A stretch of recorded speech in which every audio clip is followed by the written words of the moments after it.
All right. Hey, everybody. Welcome to the Elmwood Midweek Bible Podcast. I'm so glad that you're able to join us. Our goal here is to help you understand your Bibles and show you how they point to Jesus. And I am super excited to have Benjamin Jensen, one of our elders here at Elmwood, joining me as we dive into People, Places, and Things, Session 3. And today we're going to be talking about the societal life in the Old Testament world. So last time, we talked a little bit about the big picture of history and geography, and now we're going to zoom in a little bit to consider what things were like for an Israelite on the ground. And so we're going to start out today talking about kind of some big picture things that we want you to take away before anything else, as well as some of the values that a person would have had. And then we'll go kind of run through some details about some of the more minuscule or day-to-day things: food and housing, families, education, some of those questions that you might be asking as you're reading through the biblical text. We want to be able to give you some of those bullet points as well.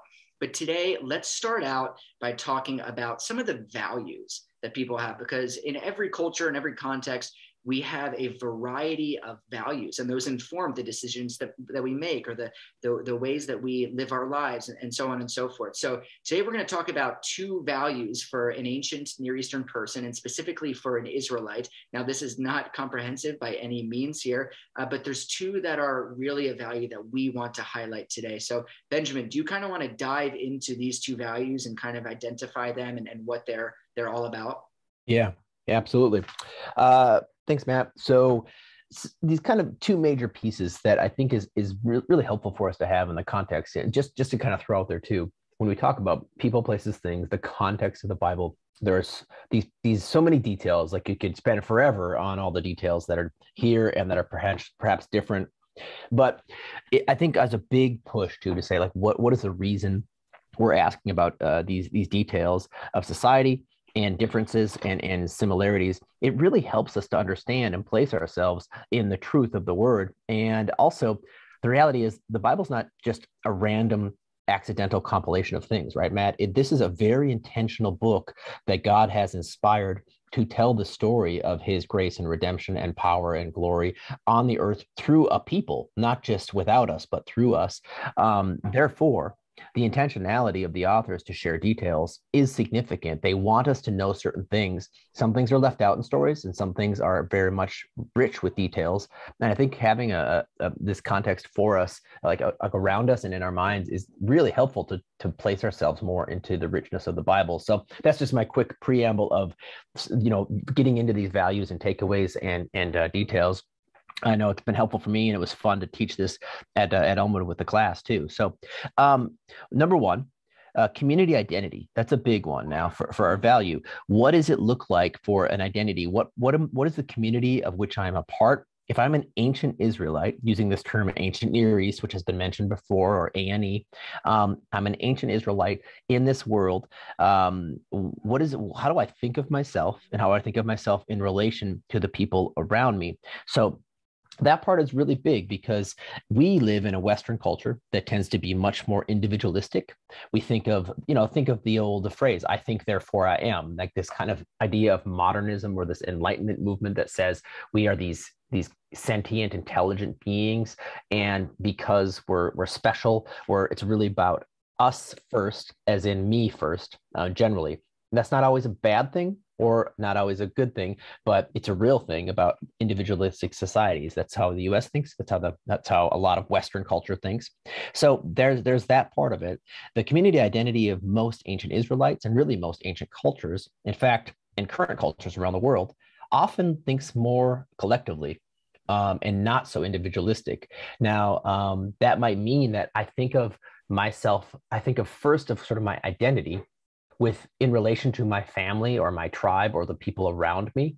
I think about our welfare, like it's much more of an our welfare, not my welfare. It's much more an our family, not my family. It's much more of like our sort of crops, perhaps, and food source, our wealth, our protection and safety, our military prowess. Again, our, right? Very much like the plural. And whereas I think if you say to an American, what's valuable to you? What do we say? Our pronouns are going to be my and me, well, in my life, it's really important for me to do this, and I'm working on this, and I have this, and I have these goals and dreams and aspirations. So that's one piece, and we're going to touch on that more and more. But this idea of community identity and the fact that they really place themselves in the context of a collective people much more than an individual person. I will say, last thing, Matt, this is really important. Sometimes we can say it's either one or the other, and that's not true. The Bible still completely acknowledges individuals as people, as I. Like, look at all the Psalms that start with I and my Lord, out to a singular person. So placing yourselves in the context of a community or more of a collective by no means negates the individual person. Just like you and I, as American guys growing up, maybe we start by default with my, me, but we also think my life is not complete without my wife and my kids and my church family and my friends around me, et cetera, right? All these pieces. So we're also part of a community as a collective. We just tend to start at a different place. That's really good. I really like that. And I could see how the thinking collectivistically versus individualistically could really have an impact when we think about priorities. Like, as we think about like, okay, how do we make decisions? And like, yeah, if there's multiple good decisions, how do we choose which one is the best, right? Mm-hmm. Or how do we even discern what is the right or the wrong decision? Now, God has objectively, in many cases, revealed to us what is the right and wrong thing. But as far as like, okay, am I going to make the decision for myself?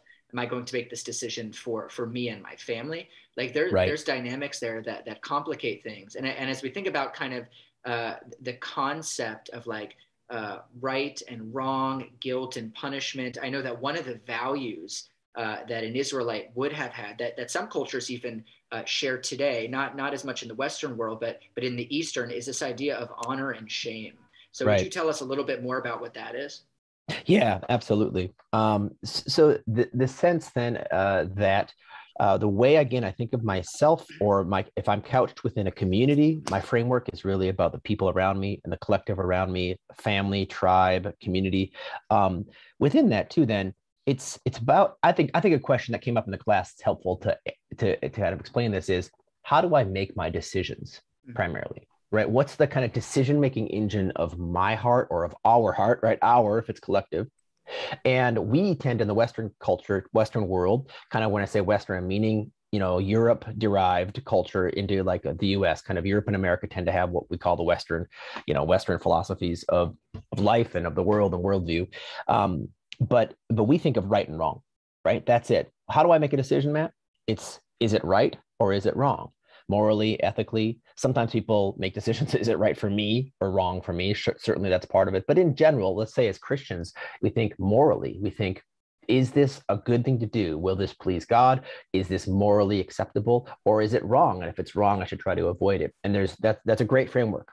Again, there's sort of, we're not commenting on like good or bad of these necessarily, but it's very different in the ancient context. I think the first thing that comes to mind for decision-making tends to be honor or shame.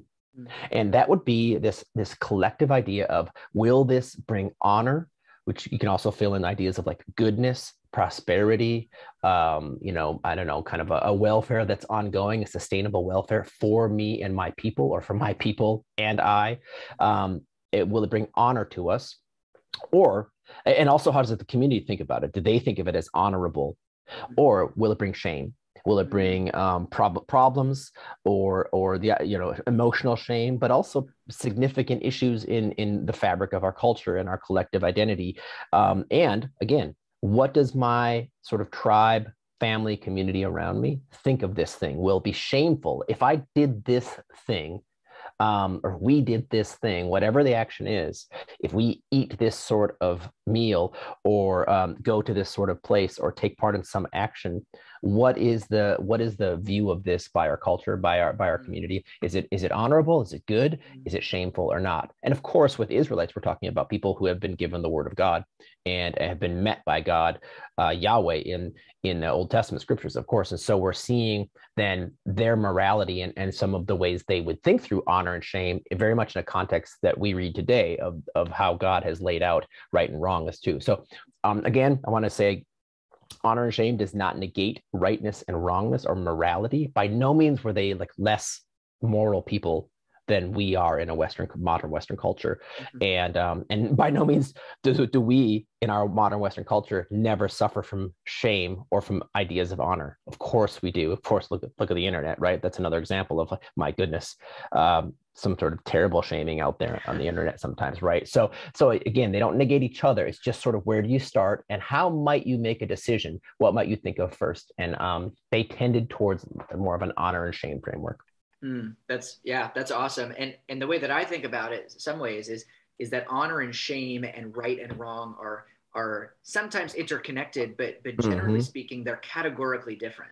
Meaning that honor and honor is not always right and it is not always wrong. Shame is not always right, nor is it always wrong. So I can think of in an Israelite culture, you would honor the things that were objectively good according to God, and you would shame the things that were objectively bad according to God, or that's how it would have went. And in that way, shame actually created a good kind of controlling force to keep the community obedient to Yahweh. We usually tend to think of shame as the same thing as guilt, that shame is a bad thing. But yet sometimes the community can shame things as a way of making sure that we keep one another in line in order to obey Yahweh. Now, we need to make sure that we're thinking of this rightly in terms of okay, we're not shaming things based on our own preferences or shaming things based on the wrong circumstances. Right. But what I'm trying to say is that honor and shame is categorically different than right and wrong. Right and wrong is in as we think about it through a Christian worldview, is objectively grounded in who God is, versus honor and shame are in many ways mechanisms that the community used in order to keep their collective values in line with what Yahweh has revealed as right and wrong. Totally. So it's kind of a thinking shift that we need to sort through. I know in the class you kind of use this a scenario of losing one's job, right, in order to sort through that. What did that look like for you guys? Yeah, I'm going to give a real quick example before that, just to maybe help the listeners place themselves here. So one would be this idea of Daniel in the Bible, right? He's sitting at the king's table, right? We're talking about Daniel early on, and he and his people, Shadrach, Meshach, Abednego, are saying, we don't want to eat the king's meat, as it were, all the fancy stuff. We're going to eat this much more minimal vegetable diet. Now, in honor and shame, one could say, well, morally, right and wrong, is it wrong to not eat the king's food? I don't, it's not a sin. It doesn't seem to be that way. But honor and shame could say the culture around them, that culture of which they were part, might say it's shameful to not do what the king wants you to do with his diet, his thing. But Daniel's system of honor and shame, which is very present, is I'm here to honor God first and not the kings of which I'm, part of this other foreign place. And therefore he was honoring God, and it could have been seen as shameful from them, but it was that's kind of this idea of shame and honor as good or bad. But anyway, that's one operator perhaps in that scenario where he says, my system of honor and shame is about me and my Israelite people and God first, and not the captors that have taken me. So that's one part. The scenario here that I think would be helpful, perhaps, we talked about this in the class of if you lost a job. So I set it up this way. You have a job at a very exciting startup company that has a bunch of money funded to it, and they're working on something that has a lot of buzz that will likely make a very big splash. And you work on this thing for 2 years, very hard. All your family, all your people know you work for this flashy startup, right? Startup XYZ. And people talk about it dude, this is going to be really cool, what they're going to come out with. And it's so exciting. You're part of this group that's doing this. It could change the world, whatever. And as you then launch it, 2 years into it, you say, we're launching now. We finally made it to our launch stage, and it completely fails, right? And all the money dries up, and you end up getting laid off. You lose your job. And so that was kind of this setup of saying, you did your utmost. It wasn't even necessarily a mistake of yours. It was circumstantial in a way. It didn't work like you thought it would, with all this, whatever research and work you had done for this project. And then the question is, how do these two paradigms react to your job loss? Honor and shame, or right and wrong? And the way that we answered that, I think it was an interesting conversation.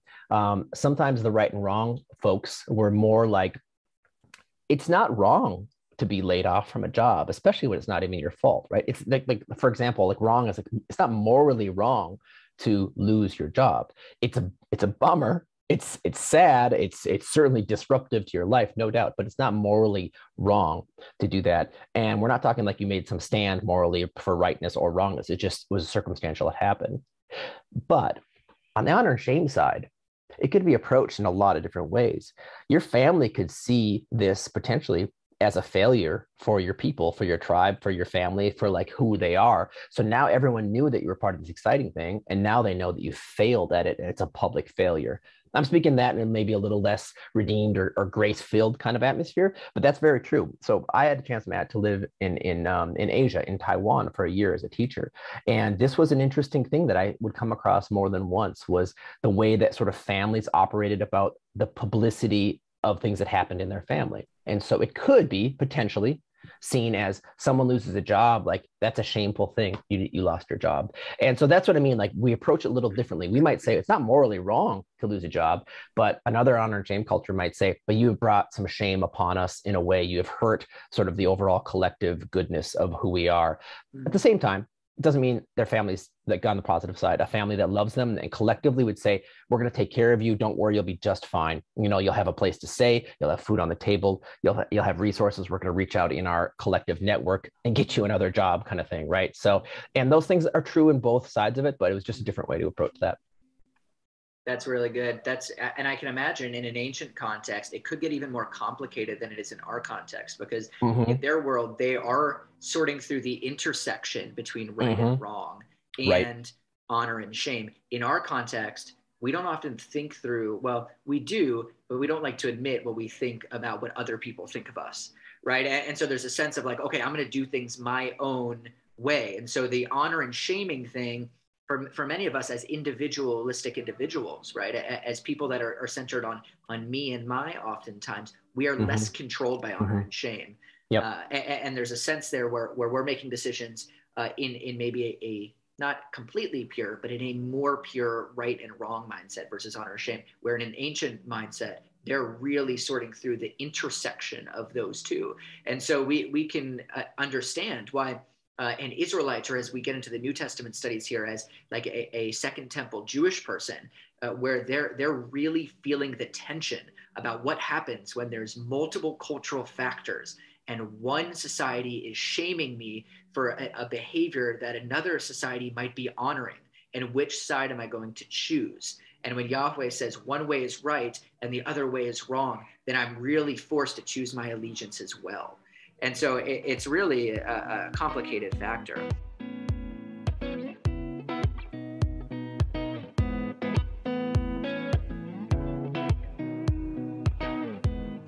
Now, as we keep going here, I want to kind of sort into some of I know usually we would put the takeaways at the end, but I want to take the big picture takeaways and kind of put them as the umbrella over the societal rundown we're going to do. So as we get into some of the bullet points of what an Israelite society would look like, I'd like for you and I to just briefly run through a few big picture takeaways that every one of us should hold on to as we're reading the biblical text. So I'm just going to kind of name these, and maybe you just briefly say something about it. The first one of these is the fragility of life. So tell us a little bit about the fragility of life. Yeah, again, back to this idea of trying to place ourselves within that story to really get the full richness of what they were feeling and thinking in their worlds. We won't know that 100%. We're a long way from them, both geographically and via time. But to kind of try to feel that in our life, if you get a cold, just a virus, a regular head cold, what do we do? I don't know. Maybe you take a day off and you get some rest. You take your NyQuil and it helps you sleep. It or you take Claritin if you're an allergy person, and it helps drain your nose and you can sort of function. And it's a bummer, but it's not a huge deal. But in their day and age, someone with a head cold or something like that, as minor as we might see it, could lead to the death of a child, right? They don't have the medicine to stop that. If a virus came through and swept through, it could be very dangerous. Hey, talking about viruses, we are aware of how dangerous viruses can be and things like pandemics. Well, think of us, a relatively small tribe, getting an extremely contagious thing. It could wipe people out. And so the fragility of life was real for them on all occasions. That's just the side of health, not to mention the fact of security. If a bigger nation, a more conquering person, even a raiding party may have come through, like your home was not necessarily secure. Your people were not necessarily secure. At any moment, things could change drastically in that world. Where in our world, it's a lot harder to imagine that because we have a lot of layers of security and police and all kinds of things that go into who we are and in our culture. So fragility is a big deal there. Yeah, that's awesome. And it makes me just think about, the value that we have for safety, especially in our culture right now.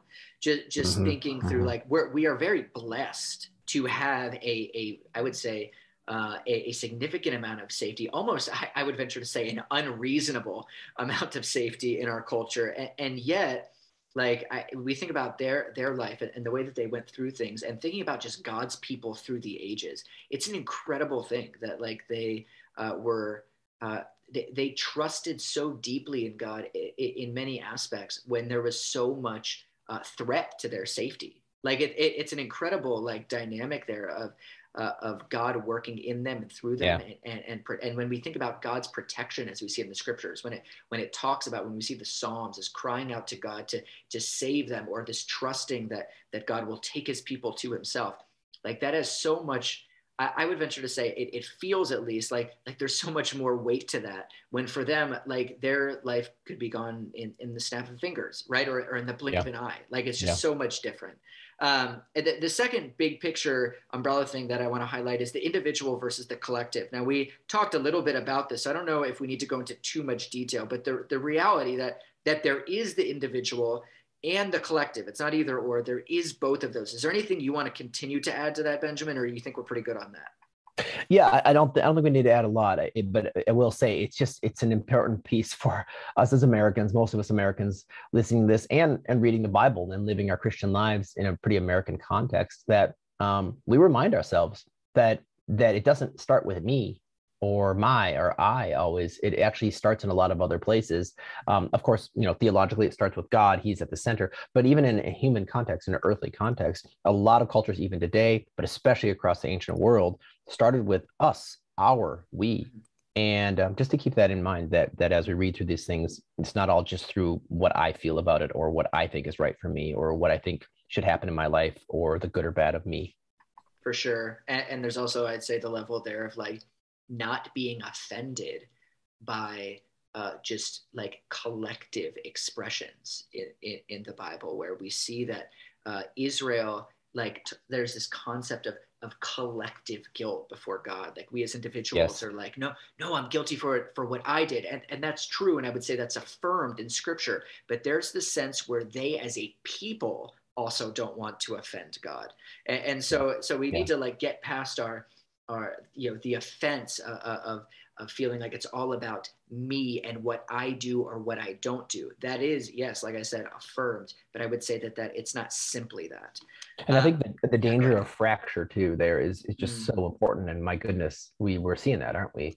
Extremely polarized society and culture for us, not just politically, but even spiritually, religiously. Like even those who would claim Jesus as their Lord and Savior, those who believe in the Bible, we have a lot of differences of opinions, and not just differences. Like, it feels like we're not on the same side anymore.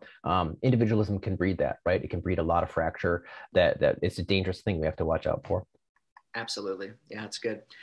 Finally, the last big picture takeaway before we cruise through some bullet points is the idea of one's relationship with authority. Now, this one is really kind of interesting to me, about the way that we kind of deal with leadership or the people that we are called to submit to, because we know that culturally this has been a thing over the past couple of years, especially as we think about COVID and vaccines and mandates. Like, this is still a conversation. And so as we think about one's relationship with authority, what was some of the stuff that you highlighted there? One of the important pieces would be there was no such thing as a democracy in those ancient contexts, ancient Near East, not anything close to what we have. Certainly, if you're a little bit of a history buff, you'll know democracy came out of Greece and a long time ago, anciently, but for the most part, these were monarchies. These were places run by kings, by a singular authority whose really yes or no was the final word on everything. And of course, you read through a sweep of the Bible, Judges and First and Second Kings and what have you. You're going to see how the people cried out for a king, an earthly king, even though God was supposed to be their king. But my goodness, if the king was good, the land was blessed. There was prosperity in a whole number of ways. But if the king was bad, we went right back into that cycle where there was all kinds of curses and brokenness, and even to the point of being overtaken by enemies, by Israel's enemies many times too. So that so much was resting on that king. That's one part, and the other part was just respect for authority. You may disagree with the king. You may even think the king is an evil king that's not following God's commands. But rarely, probably in everyday life, are you just openly talking about that? You say the wrong thing today, you write yourself an article or whatever, get a video out on the internet world and about one of our leaders, and it might get a bunch of claps and praise and become a viral video. If you say something against a king in the ancient world, you could lose your head. So different, a little different, right? For sure. Yeah. I like that you talked about how that is actually applauded. If we're going to use the language we've already started talking about, those kind of behaviors are honored in our culture, where they would have been shamed in theirs. Right. And so right. it's extremely interesting to me. This one really stands out. And it makes me think about the passage, I think you and I touched base on this before, about David and Bathsheba. And we think about, David takes Bathsheba and who's someone else's wife, and he sleeps with her. And there's this circumstance where it's okay, well, why didn't she say no?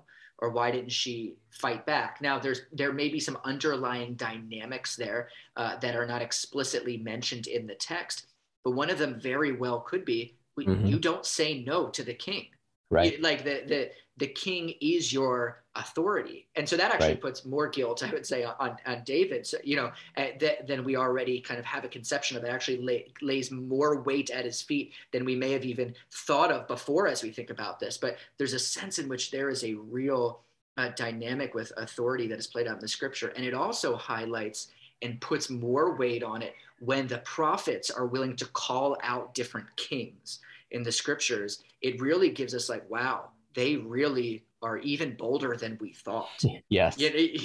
The sense of they're not afraid to tell these kings who, you're right, they could lose their head, right? But they're saying, no, God has given me this message. I'm going to say it at all costs. The fire in my bones, kind of Jeremiah language, it's got to get out of me somehow. Yep. And I'm going to say it. So no, I think that's really great.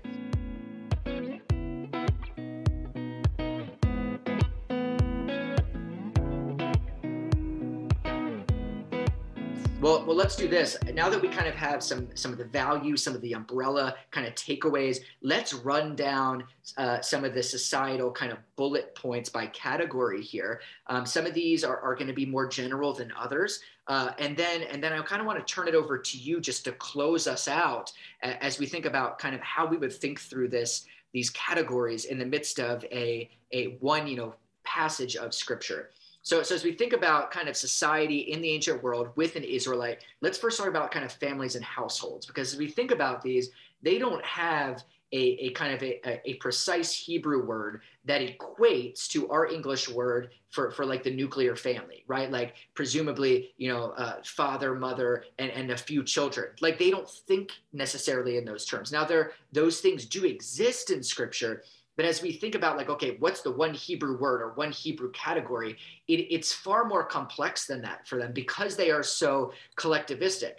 One of the things we do know certainly about them is they were patriarchal. So they would have the patriarch, the pater familias is the word that you use, that would exist. And the firstborn son would be the one who would receive the primary inheritance to be the one to step into that role when the current patriarch dies. And so there's definitely a household led by a male there. And so we have to kind of recognize that there are more distinct gender roles. There is certainly a collectivistic nature to the way that they think about things in their families. The second part, as we think about kind of food and housing, what do people eat? Where do they live? And some of this pops up in the biblical text, and some of this you can find through archaeological evidence or reading other ancient Near Eastern cultures. But as we think about kind of the early second millennium BC, grains, different breads, like those are staples, and dairy products. Those are things that you would certainly press into. Meat was there, but it wasn't, always an everyday dish. One of the things is that it would have been maybe more of a commodity or something that you pulled out when you were trying to extend hospitality to somebody. We see this with Abram, right? When God and the two angels show up, they go and they kill the fatted calf, I believe, if I remember that right. So there's a sense where meat is something that's of value. Another thing as we think about kind of housing is Israel lived in a number of different housing situations, right? When they're in the wilderness, they're living in tents, right? They even build God his own tent. That's what we call the tabernacle. And we know that like Abram was kind of lived this nomadic lifestyle. But then when they got into the promised land, they're driving people out. They are killing some people as well. And as we think through this, there's a sense in which they would have taken possession of their homes, which they would have come back to, maybe not the exact home, but those kind of structures during the exile. So we do have some evidence of Israelite homes, and they're made of wood or plaster or kind of whitewash and stone. They're made of various things, and many of them have kind of 3 to 4 rooms with different functions. And it's all very kind of close knit, which might make some of us uncomfortable as we think about, okay, the luxury that many of us live in compared to them. So in like the bottom floor, they might have like the stable for the animals. And on the top floor, they might have like the sleeping quarters. So you literally are like in the same house with your animals. And so it's definitely a different way of life.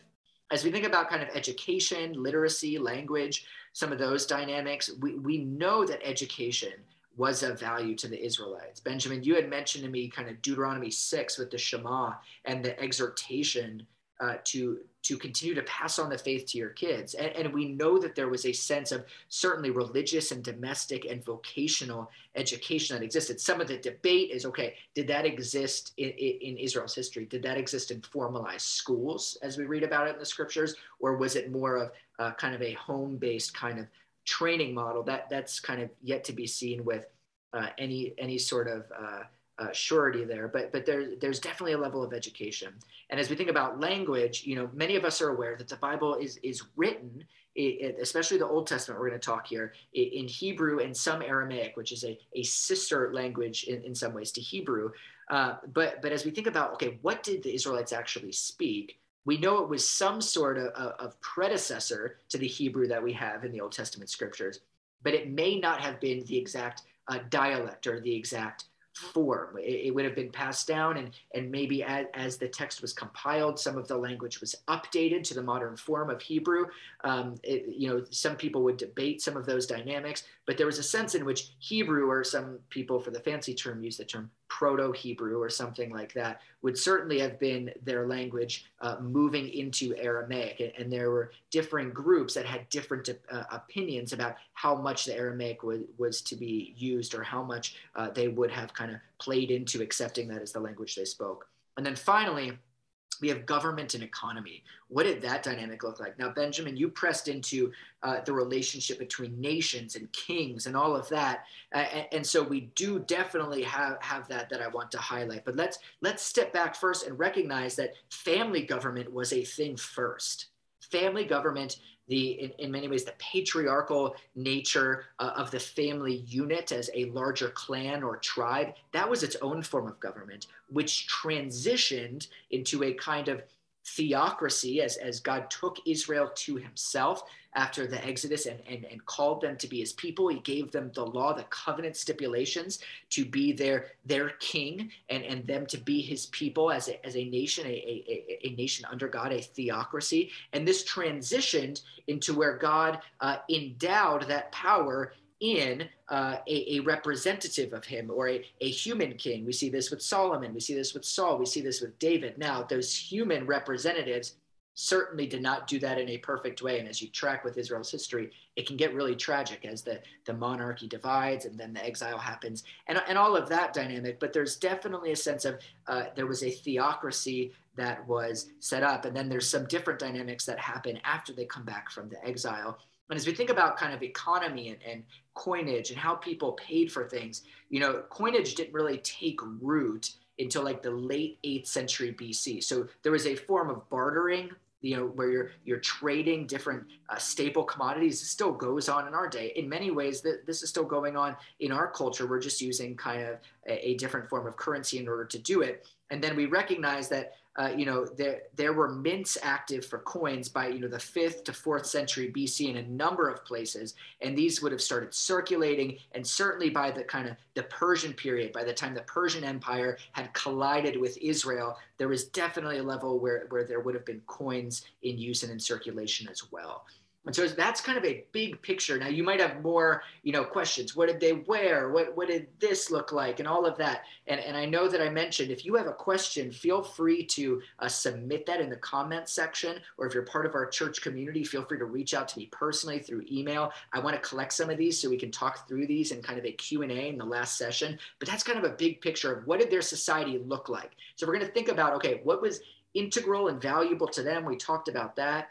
What are some of the big picture takeaways that serve as the umbrella over this kind of society bullet points that we just talked about?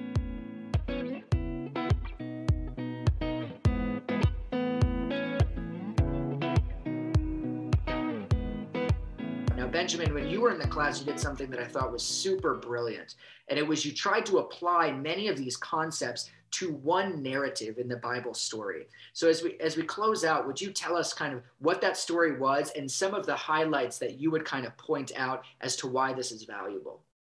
Yeah, we wanted to kind of explain and get into this, all these aspects of the social life with a story, with a particular person and story. So we decided on Joseph. Part of the reason was he wasn't just a sort of a standard character in the sense of being within Israel and being within the walls of Jerusalem or the borders of Palestine, Israel, but rather he was in a different place, right? He was in Egypt, and sort of, especially looking at that more second half or later part of his life. So we just kind of started asking, what are these different aspects of Joseph's life, and how might that help us see who he is and see his context? So families and household, we'd say, all right, well, where'd Joseph come from? Who are his people? Well, he's an Israelite, but he's an Israelite that's dispossessed, that's moved from where he was before. He was, of course, sort of sold into slavery and bondage by his brothers. But he's from this line really of kind of Adam and Eve into Noah, into Abraham and Sarah, and and Isaac, and of course his father Jacob. So that's where he's from. His family and his household then have been a place. Well, of course, let's say post-prison time, would have been a place of probably prestige and luxury in the sense of Pharaoh's palace, as Pharaoh recognized the power that was flowing through Joseph. Really, it was God's power through Joseph to interpret dreams and to have a sort of God-given wisdom. He was elevated, and he would have had that kind of household. That would have included the food native to Egypt. If you're familiar with their area, then there's a lot of desert or a lot of dryness and sand there, but around the Nile River, you've got this kind of fertile Nile Valley that is just incredibly fertile with its floodplains and whatnot, and all the things they could grow there. And of course, their empires built on some of that kind of security and the ability to grow a bigger people and feed more people so they can get bigger and stronger. Housing-wise, we talked a little bit about that, like living in Pharaoh's palace. Education, literacy. Now, it's interesting because he spoke Hebrew. That would have been his native tongue. It's very likely that a lot of people in the ancient world, at least those who would have had occasion to travel, Matt, probably spoke more than one language or familiar with multiple languages.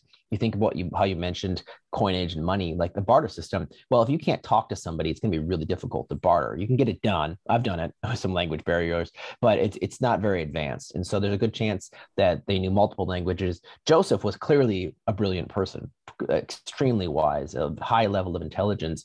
So, and then he spoke Egyptian fluently, at least those two, Hebrew and Egyptian. It talks about how his brothers couldn't understand him or the language, but he could understand them, kind of pieces there with him. And then, literacy, language, like the idea of developed education. Whenever you add into a society more security, more strength, militarily, but just overall security. Then you also add more food. You add in the abilities of reading and literacy and education and the ability to learn more and understand more about the world. And then and they were very international places, very global kind of empires where a lot of people were flowing through from different places. Finally, government economy, you've got Pharaoh.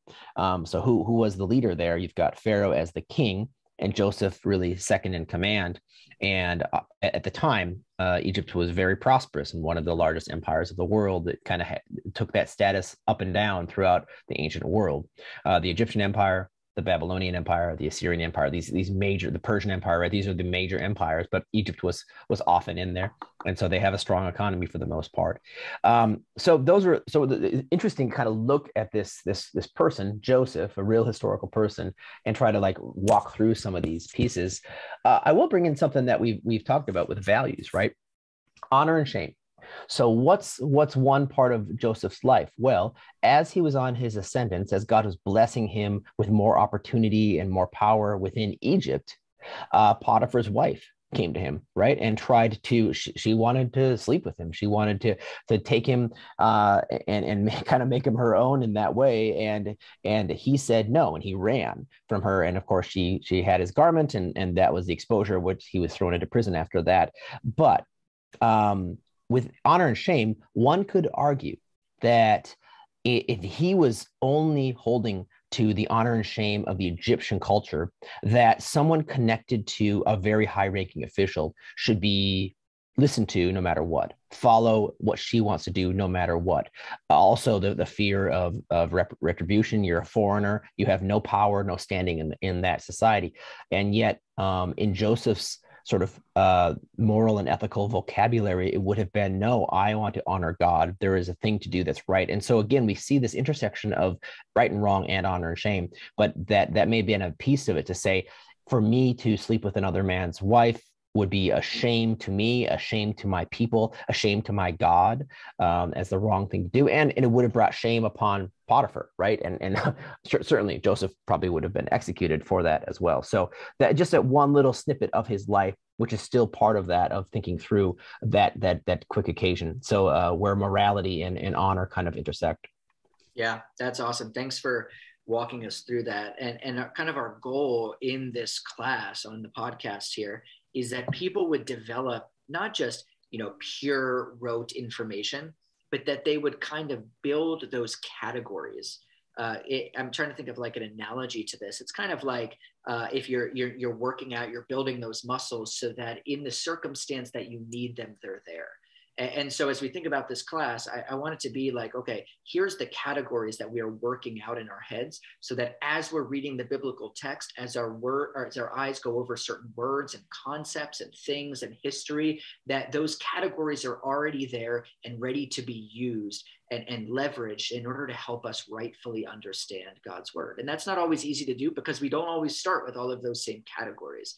So I really appreciate you, Benjamin, taking the time to sort through those categories with us so that we can kind of read the text with a little bit more clarity. Now, we obviously believe the text is sufficiently clear to point us to Jesus, but there's lots of places where the text is not sufficiently clear in order for us to understand every single detail and nuance of what would have been going on in the scenario. And having these categories really helps us do that. So thanks again, Benjamin, for taking the time to go through that. We really appreciate you and your eldership and your leadership here at Elmwood, and just for you taking the time to go through this with me. So thank you again. And we're going to sign off now. Next week, we're going to be diving into some of the religious concepts and categories of an ancient Near Eastern person. This one should be really interesting for some of us, so I'd really encourage you to tune in. Don't forget to like, share, or subscribe if you haven't done that on the YouTube channel already.